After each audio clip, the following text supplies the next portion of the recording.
Welcome to the Java Cafe, Java fam.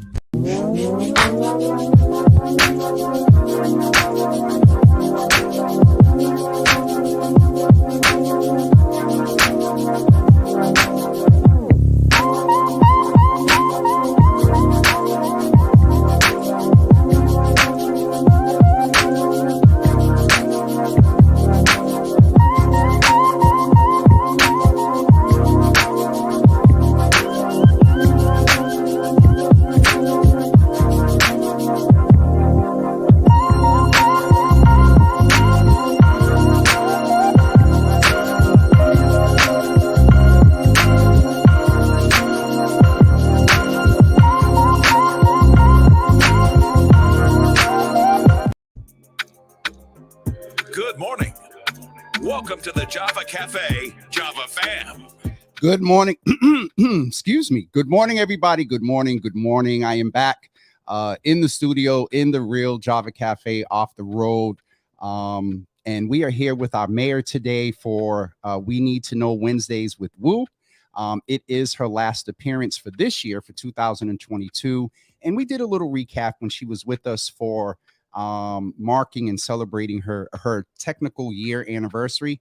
But we're going to check in with her about 2022, what she's envisioning for Boston in 2023. We're also going to get an update about violence, mass and cast, and yes, the number one, unsolicited in replies. I'm actually on Twitter watching right now for the trolls.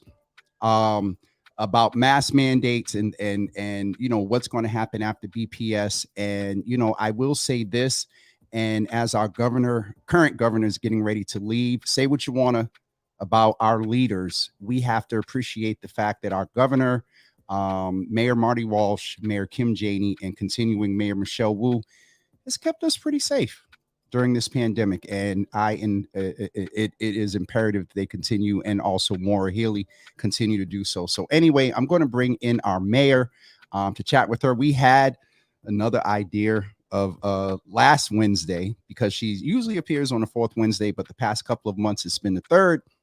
And I'm like, if we can get her in on the 3rd of December, the idea was to have her play the piano, and yours truly was going to try to sing a little bit.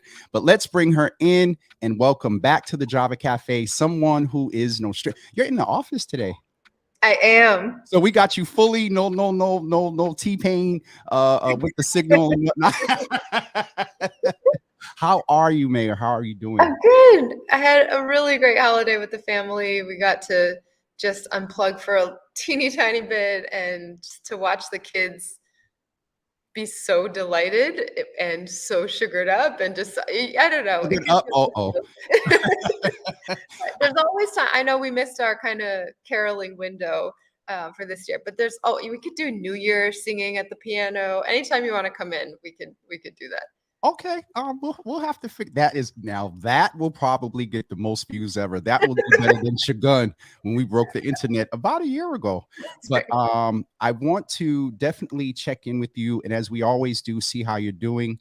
I also wanted to give you space for a couple of seconds. I know there's been a lot going on, a couple of fires, a lot of things. And when you said that, you know, you took some downtime, anybody that knows this office and you, there's really no such thing. I actually asked one of your chiefs yesterday. I said, do you really, like, in your position, can you really totally sign off?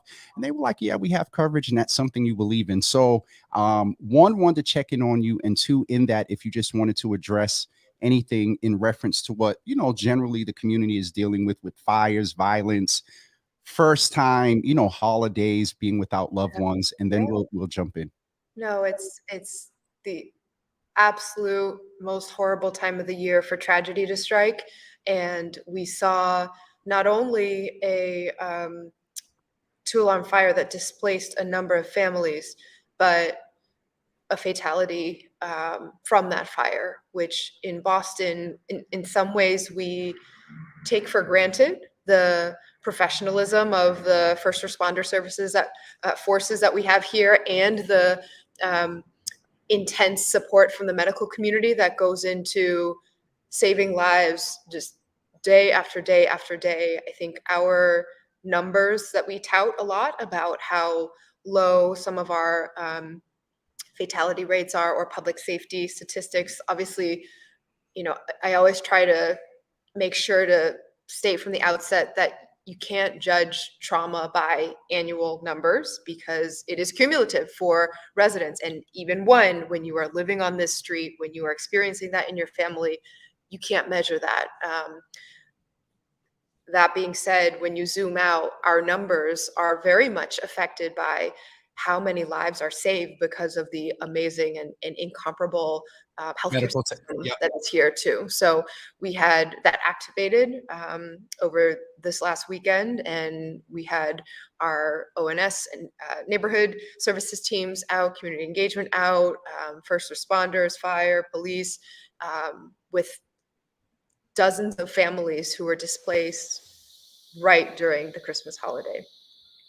I wanted to just give space for that because I've noticed, and a little good friend of yours that I shared the picture with you on Christmas.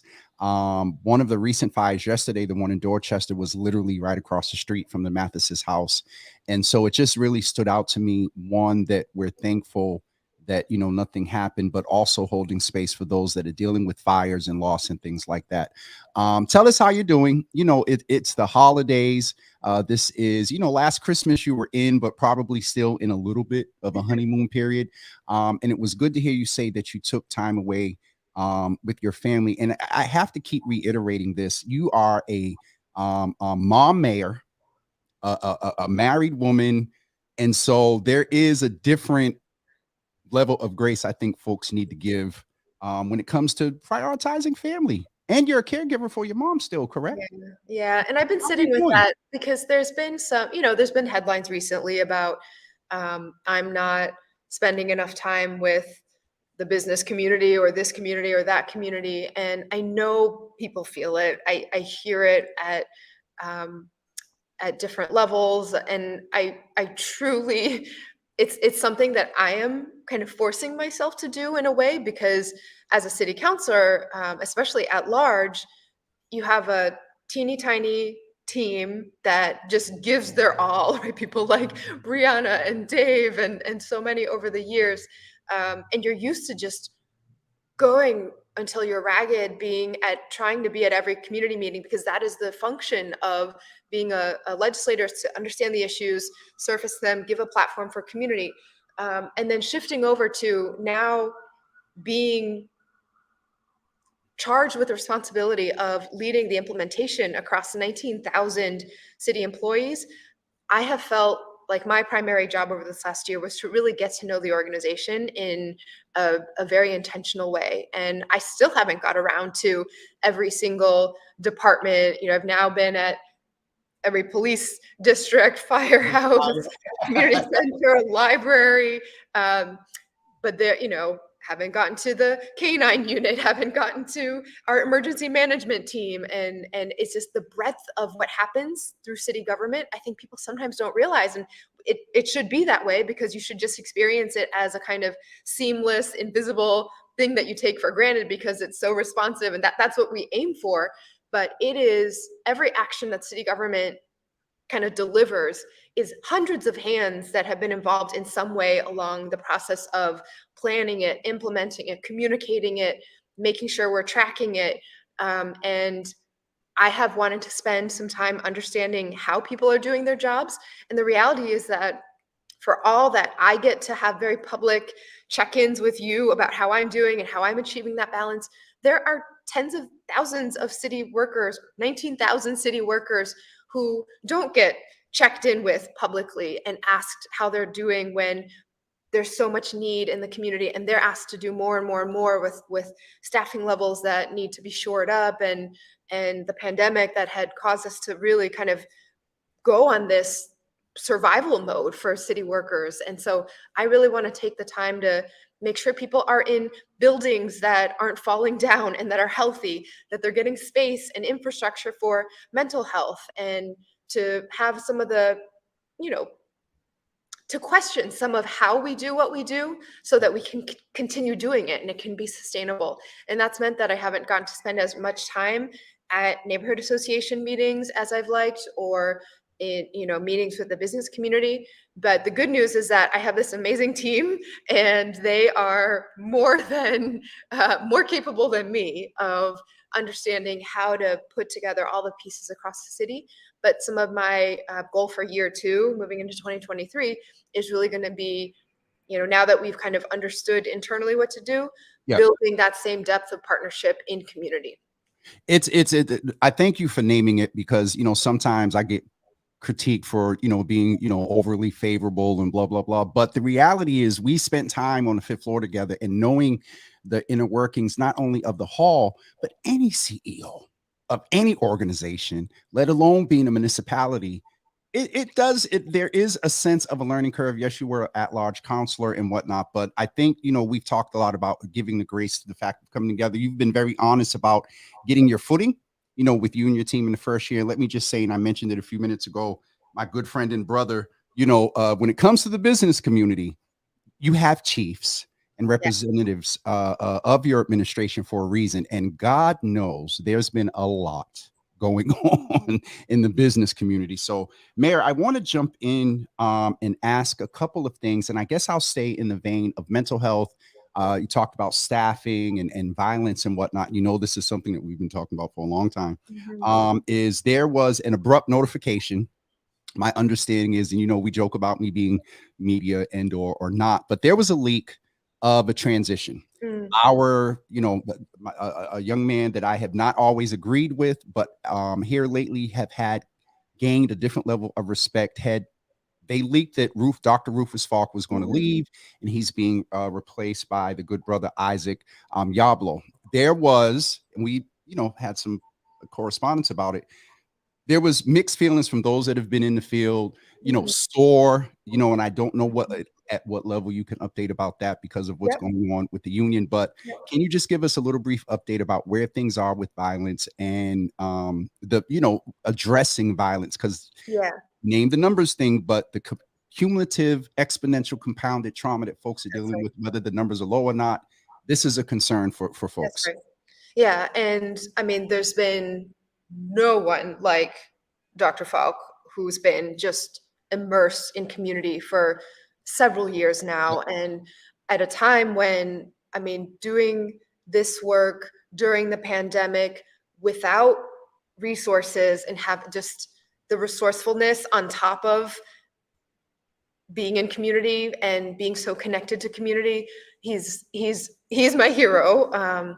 And I've been so grateful for the work that he's been doing over this last year in our administration, really helping our goal has been not just to do the work and do it well, but find ways to question and do it with intentionality so that it happens sustainably for the workers who are actually part of that and community. And I think a lot of the ways in which this work had been done through the city was not sustainable.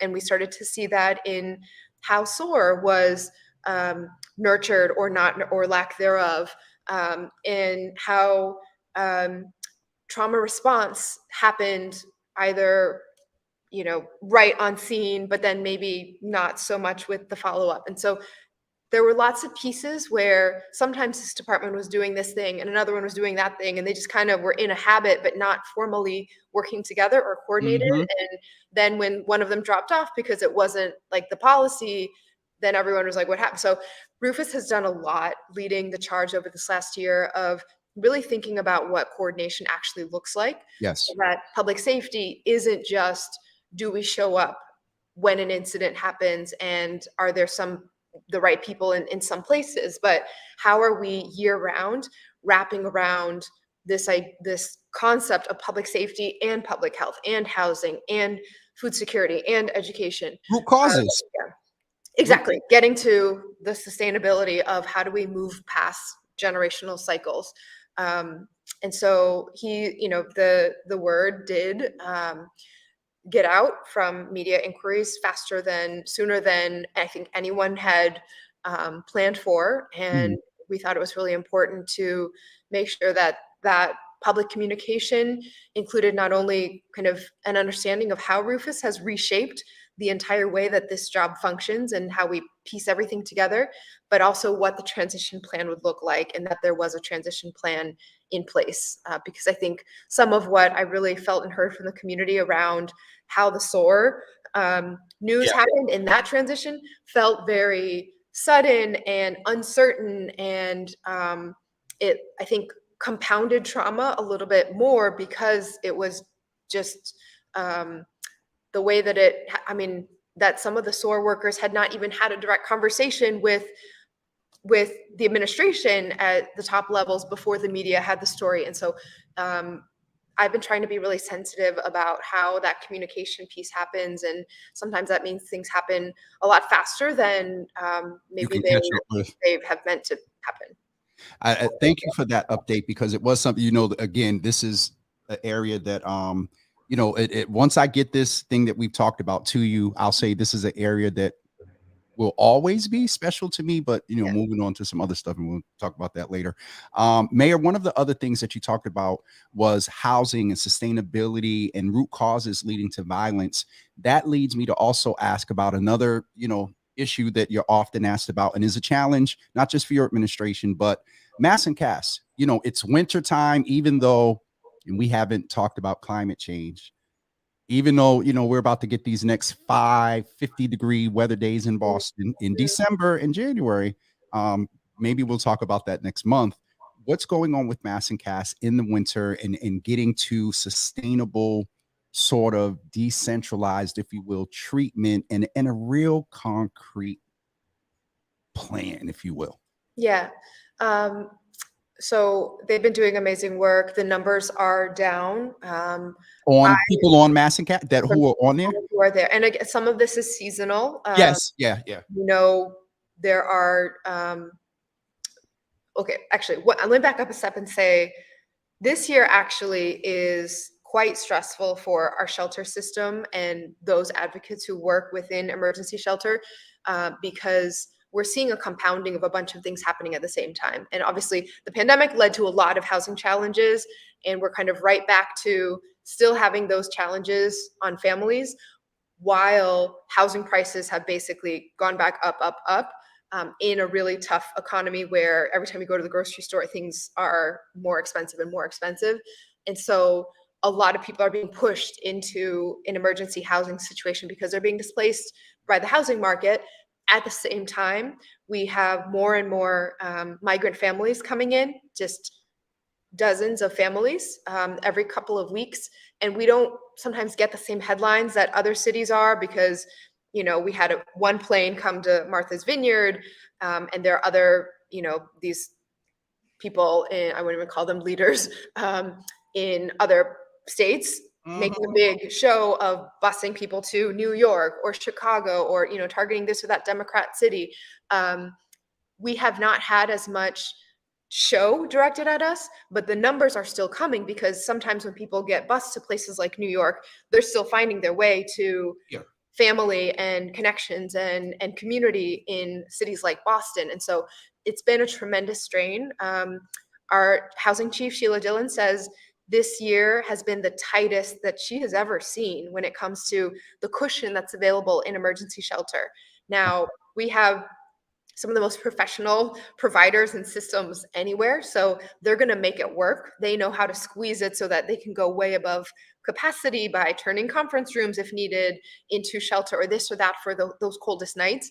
But we have a lot of work to do in terms of working as a state to address the housing issues that the kind of immigration system, plus the opioid crisis, plus our housing crisis in general, are all happening at the same time. I will say that one big piece of positive news is that we are seeing a lot more shelters now kind of changing how they have their approach and systems to be more low threshold as well. The reason why we had a mass and cast develop across the street from empty shelter beds inside was because those shelter systems weren't working for people who were actively living with substance use, right? Because of the requirements, because of this and that, because everyone's in one common space and they couldn't trust that their property would be safe. And now there's been much more of a move, even in shelters, to have individual spaces with lockers that people can keep their belongings, with more accommodation for active substance use and treatment. And so we're all shifting, not just the city, and that's been really great to see that it's making a difference. We now just need the state to be a full partner in that. What is I'll move away from both of these, Mayor, and I've heard this from providers, I've heard this from activists, that these are two issues that people feel that I've heard people say that I love, trust, have been mentors. They're not going to be solved. And it's just so disheartening to hear. You gave a good underline around the housing issue of this, but then, there's treatment. Then there's, reconciliation with family members. There's the mental wellness and all of that. And so what is your response? And I just really thought of this in real time in listening. What is your response to that notion that both of these issues, should we always aim for zero homicides, and should we always aim for zero people being on mass and cast? What is your response to the notion that that won't happen? I really believe that we know what to do, and we just need the coordination to do it. So here's another way to put it. We have 200 some low threshold supportive housing units that have been created in Boston. These did not exist a year ago, and or a year and a month ago. Of the 400 people who have gone through this at one point or another, their outcomes have been unbelievable. I mean, this is stories of each and every one of them could be turned into a movie of just against all odds, finding ways to get stabilized, get on treatment, get a job, be able to pay rent, move into a permanent home. We have over just 1 year had 80 people be able to go totally from living on the street with serious challenges in their lives and mental health and substance use to being stabilized, holding down an apartment, holding down a job, paying rent, with, of course, with supports along the way. It is transformational. I mean, those odds in just a short period of time, I don't know that any of us could overcome such challenges all at once, all at the same time. But that housing is the key to be able to, the housing wrapped around with supports is the key to make that possible for people. We need to see, Boston can only handle so much, and we are doing everything we can.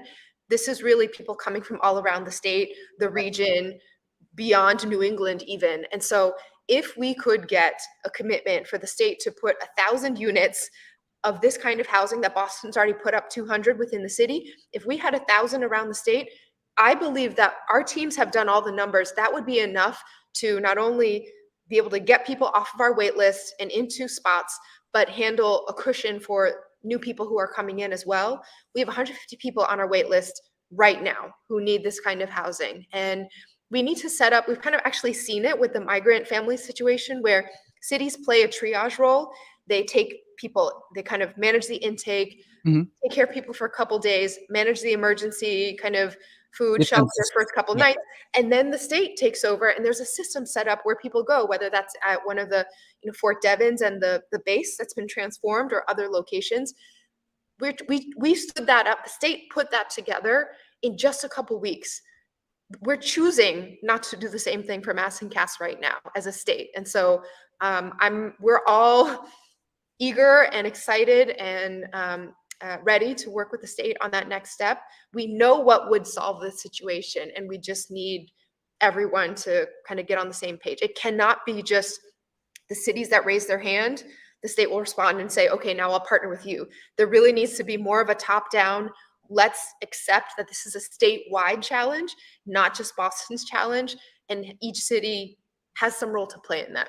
Mayor, we've been saying that for months and years, and it's just the low key journalist in me wants to ask. The state has pushed back a little bit on some of your response that they gave. I not verbatim, but we gave her the money for that $200,000. It's not about money, right? But, of course that makes a difference. It's about people.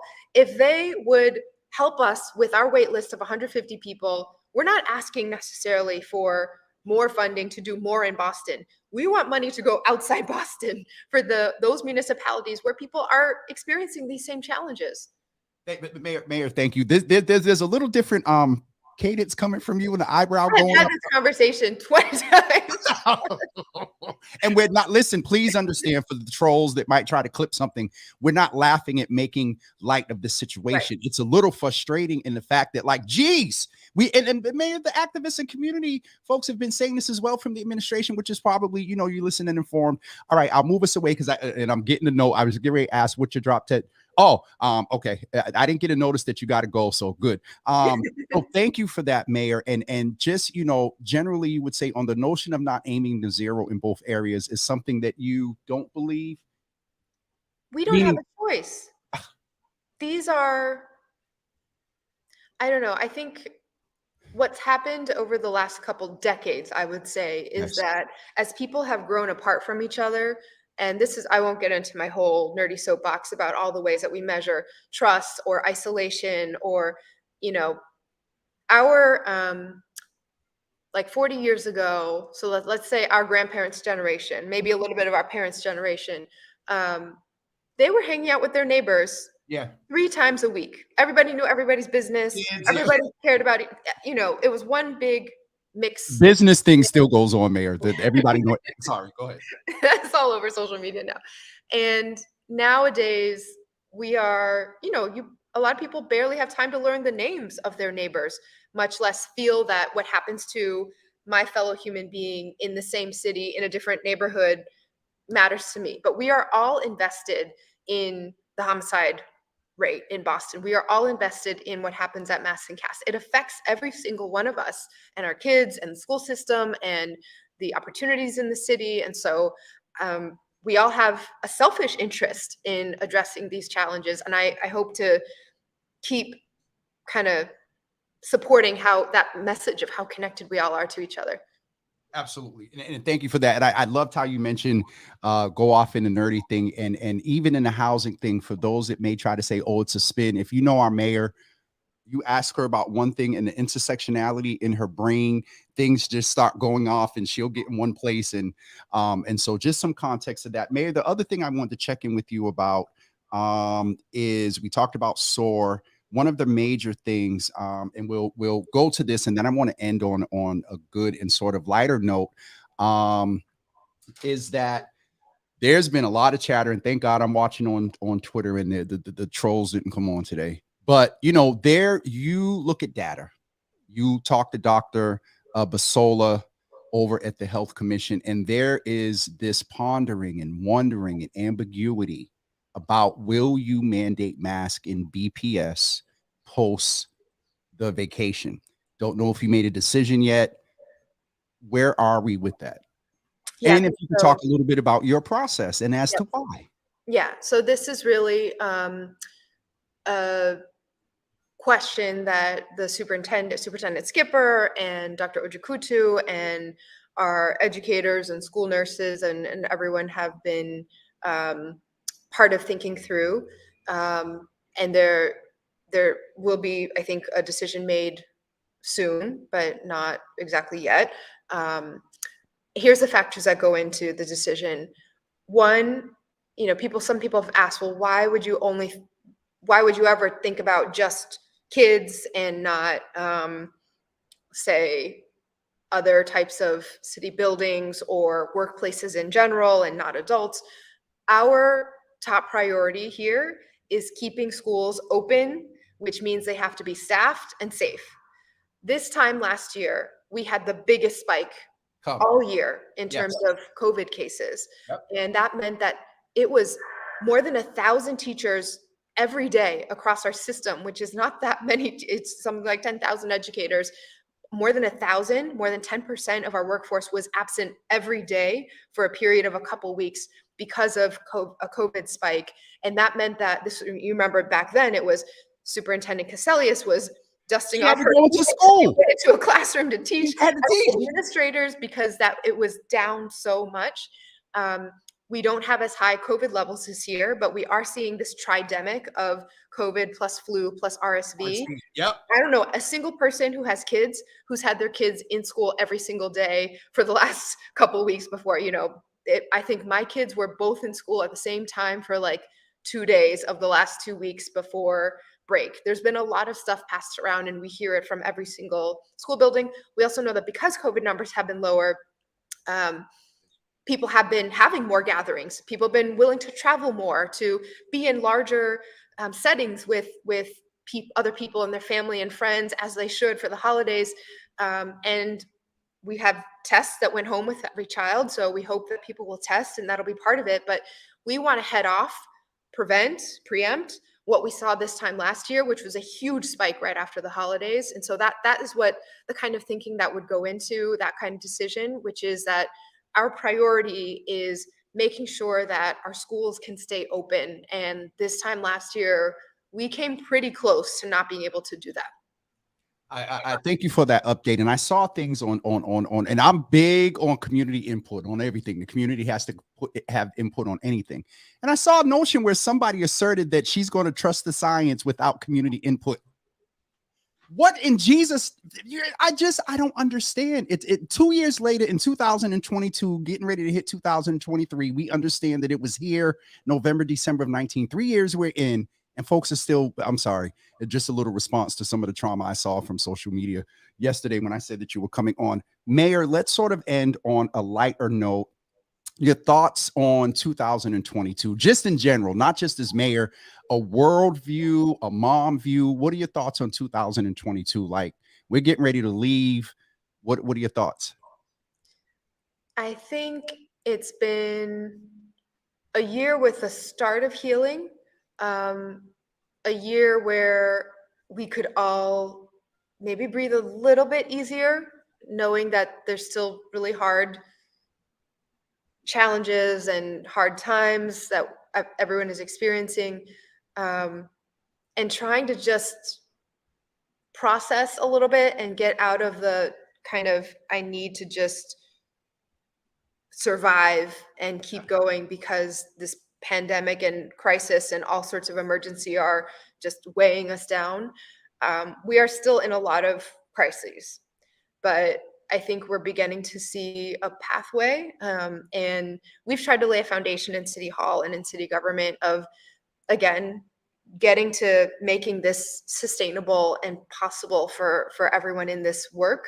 I think as a mom, this year has been really eye-opening because there's been lots of things that I've just had to remind myself, so much of my kids' life, they're 5 and 8 now, so much of their life has been the pandemic, has been this just disruption constantly, and masks, and you cannot have masks, and what does it mean, and can you really relax, and what do being close to other people mean? It's so, I think we will see for some time the continued impacts of that trauma and grief and isolation. But I hope we've seen a little bit of what's possible too when we trust each other and work together and get connected. We still have a lot more to do to earn that trust, but I'm feeling really reinvigorated about what's possible for the city. And I don't have people. Okay, never mind. I'm gonna jinx. I'm gonna jinx. Mayor, you can't do that, Jesus. Sorry. No, All I don't right. jinx anything headed into 2023. So 2023, what do you foresee for the city? As far I'm not going to tell you what, Michael, you could probably see it wrote in the private chat. Mayor, what is your forecast for 2023? And I always like to drop things. And so we're going to, for those of you that are listening, hit share real quick because we're about to drop some news that may not be so public yet. And if you like football, believe that you just need to listen in the next couple of minutes. 2023, without touching what I just mentioned, what do you see for our city? And I will tap back into you as mayor first, and then as a mom and as a woman seeing so much going on. As a mayor, what do you see? What do you desire? What do you hope for 2023 for our city? I hope that a lot of the pieces that we've been talking about can really start to blossom with community. Again, it's been a lot of kind of internal work of getting our house in order, understanding what the needs are, planting some seeds. But this is a year to really make clear, okay, here's the agenda.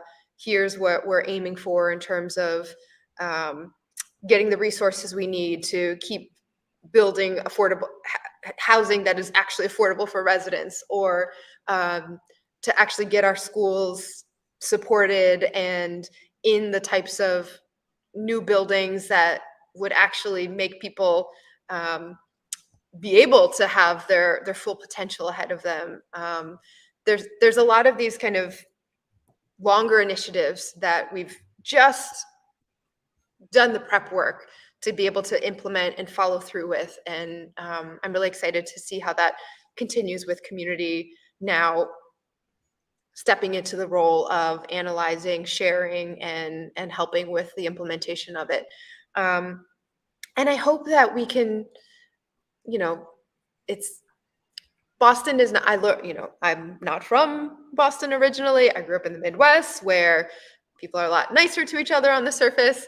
Boston is not a city where people are necessarily smiling on the T and other places.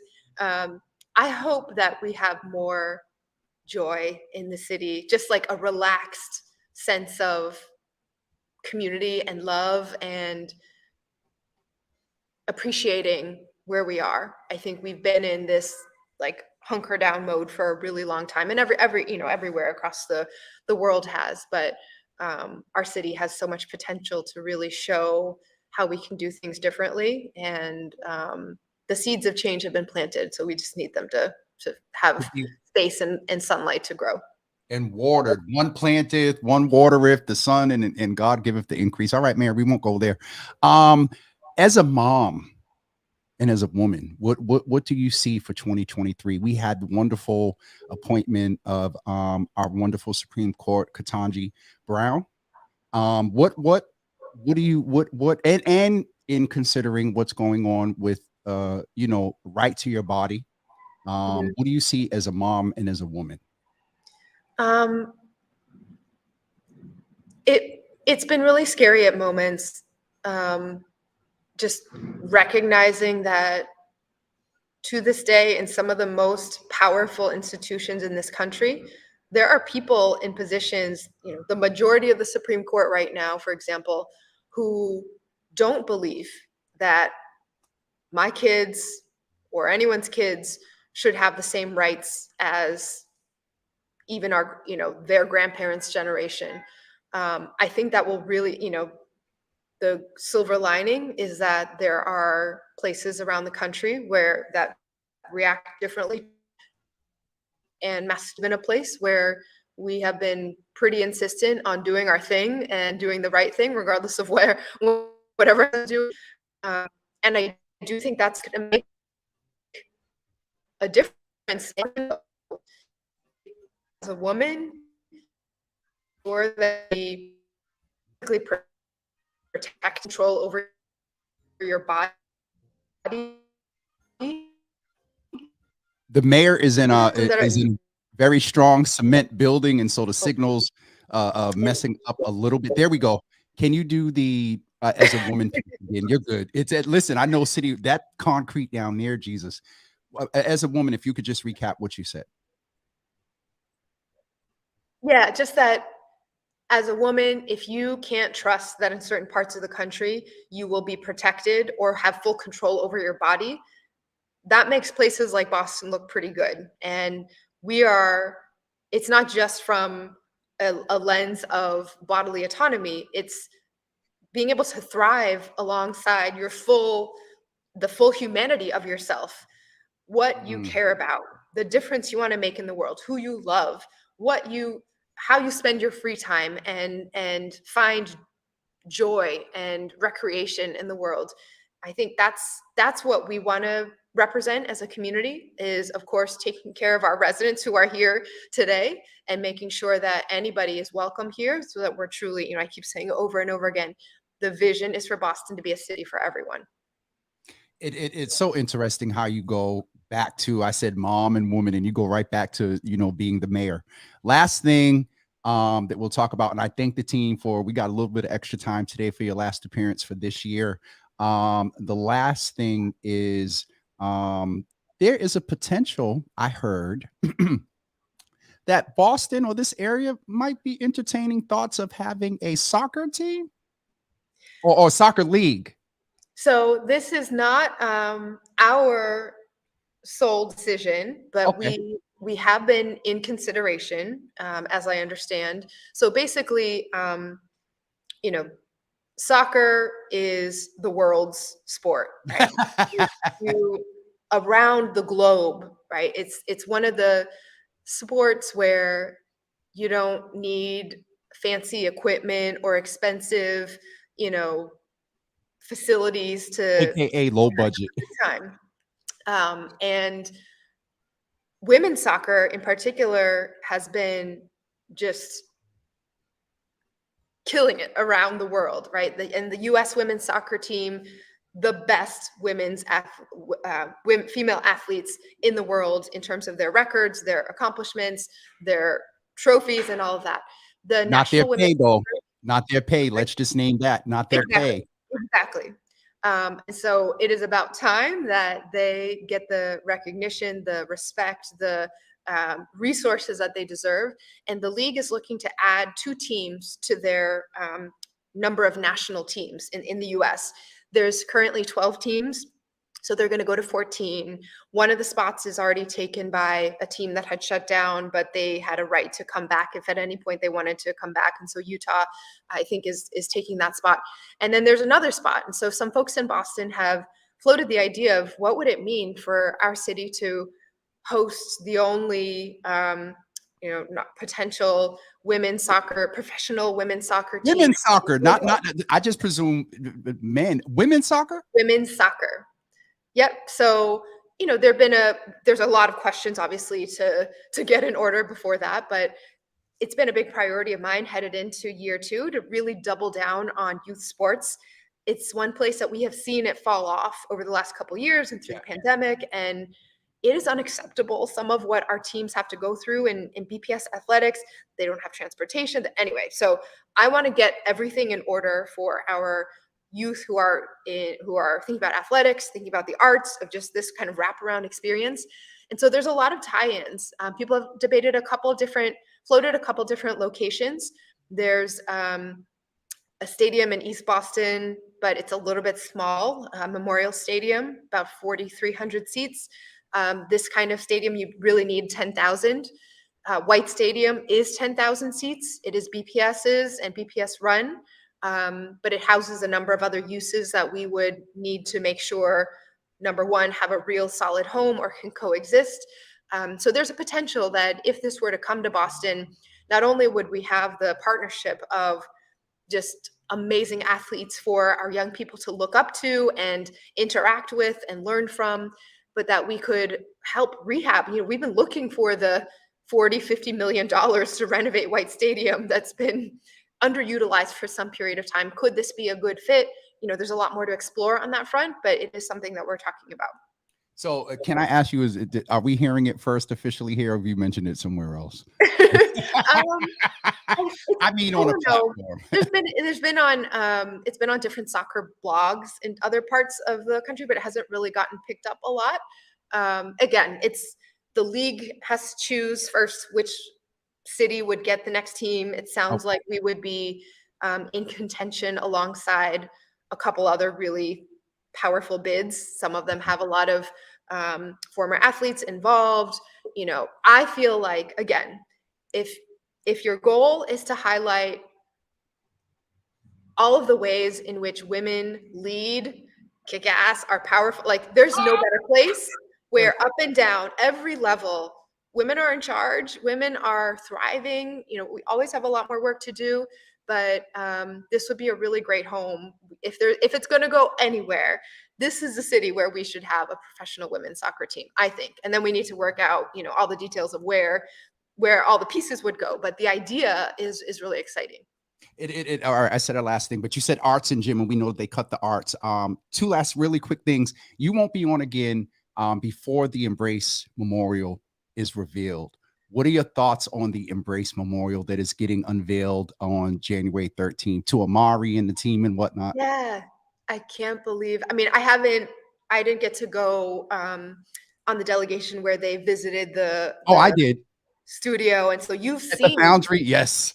I mean, you can visualize. I've just seen the pictures and the actual place that it will go, but even that is, I mean, I have goosebumps even just imagining the feelings that it brings up inside of the imagery and what that like physical manifestation of love and justice and kind of deciding to take a stake in our future together.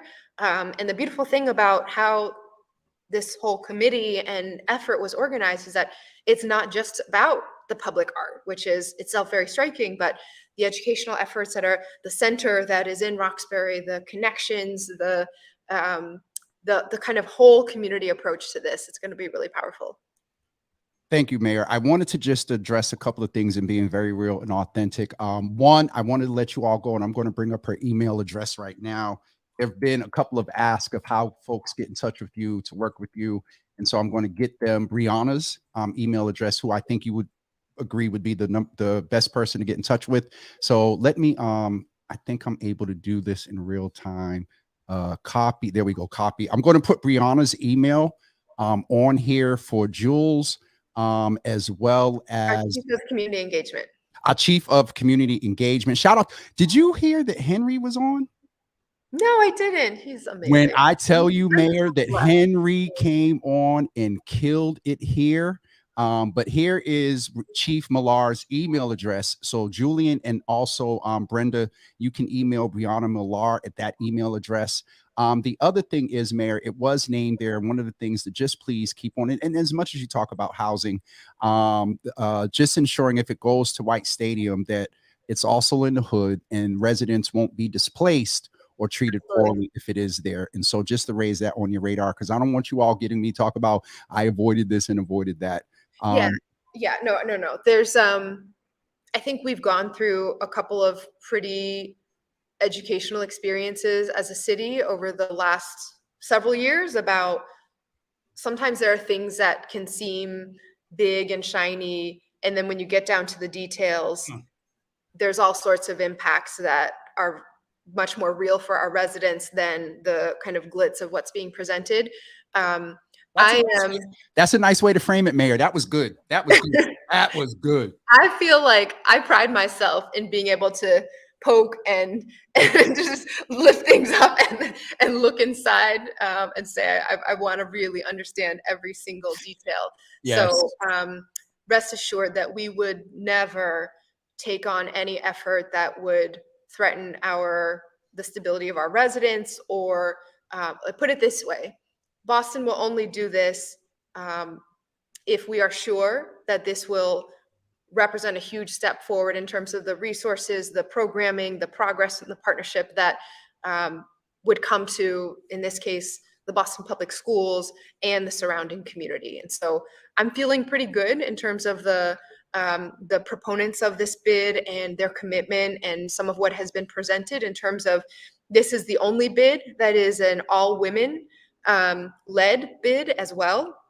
And their commitments to, for example, if it were White Stadium or somewhere else, it wasn't even a question whether they would be a partner in making sure that everything could continue as it was, or even in a better spot than before. So we have high expectations here, and we would certainly make sure that everyone is considered and part of how we evaluate this.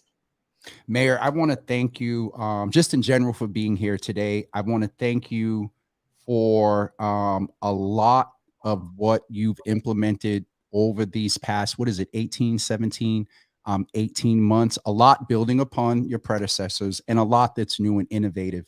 You've acknowledged that there's a canyon, maybe not just room, but a canyon, for growth with all of us. And my hope for you is in 2023 that you continue to not only prosper as mayor, because I really believe if you do well, we do well as a city. And if we do well as a city, you do well, as a mayor as well. And for your family and the children and your mom and everyone, just happiness, joy, peace. Post if you're going to go ahead and cook or anything. But Mayor, I really appreciate you, and I do appreciate, I think, in these last couple of years, a strengthening of our friendship, and being able to check in and have a different accountability for all these other folks, whatever, saying whatever they say. But I really love and appreciate you, and give my best to Connor and the kids. And I'll go ahead and say it. I'll probably check in closer too, but go ahead and say it publicly. Happy New Year, and thank you for everything that you are fighting to do for our community. Thank you. You have really changed the media landscape, and it's been just really delightful to see kind of how systems of power are changing and shifting across every sector in our city. So thanks to all of your listeners and community members for being part of that too. I know we have still a lot on our plates headed into 2023, but I'm excited, and I'm so happy to be able to have the chance to do this with, in our city and with the partnerships that we have. Mayor, thank you. Go ahead and do what it is you need to do. Hopefully I get that, the email I like to get around the holidays that has very few words in it when it talks about a schedule. Hopefully you're doing that over the next few days. Shout out to the team, to Mike, to Jessica, and everybody that makes this happen. Ricardo, I appreciate Phyllis, as we can't forget Phyllis, and everybody else. And Mayor, we'll chat soon. All right. Thank you. Have a good one. Happy New Year. Same to you. Everyone, that was our mayor, as you know. And she had a little different cadence in a couple of areas today, almost air grabbed and all of that. But it really, I still remain very encouraged and hopeful that we are on this path of change and power systems. And thank you, thank you all for your input and challenges and question and pushback today. It is definitely appreciated because you all do it with the level of hospitality. Oh God, I almost said hostility. What is the word? Hospitality, and respect versus, some people on that other platform that just sit behind the computer and make up fake names and join Twitter 2 weeks ago and only got 2 followers. I've been good all year, and Christmas is over, and I get to have me a day of being petty and getting some things off my chest. However, we won't do that today. That being said, please remember to join us tomorrow. I forgot to ask the mayor about first night. There are a lot of festivities, and Boston Harbor Now is sponsoring an event on, I believe, on the 30th or the 31st. And so they're coming with us tomorrow. Jen is coming, and they are going to tell us about their wonderful event. And so please plan to come in tomorrow at 9 a.m. And I think that is it. Next Tuesday, Coach Meg will be with us from Massachusetts General Hospital. We're going to talk from a theme of a healthier me in 2023. A lot of us set goals first of the year. And if you remember, she came last year and she talked about giving ourselves grace and setting realistic goals and some steps and tools and tricks that will help us stay focused and keep the promises we make to ourselves at the beginning of the year. So that will be next Tuesday.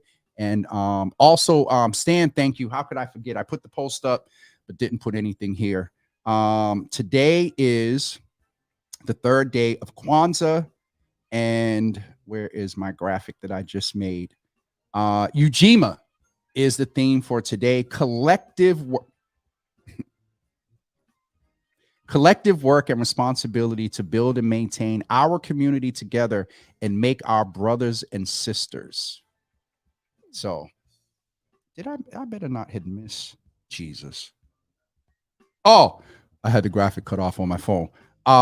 Collective work and responsibility to build and maintain our community together and make our brothers and sisters' problems our problems to solve them together. That is the principle of Ujima on the 3rd day of Kwanzaa today. Stan, thank you so much for that. Happy Kwanzaa to everybody. And I think that is definitely it for me today. We will see you guys tomorrow at 9 a.m. Have a great day, everybody.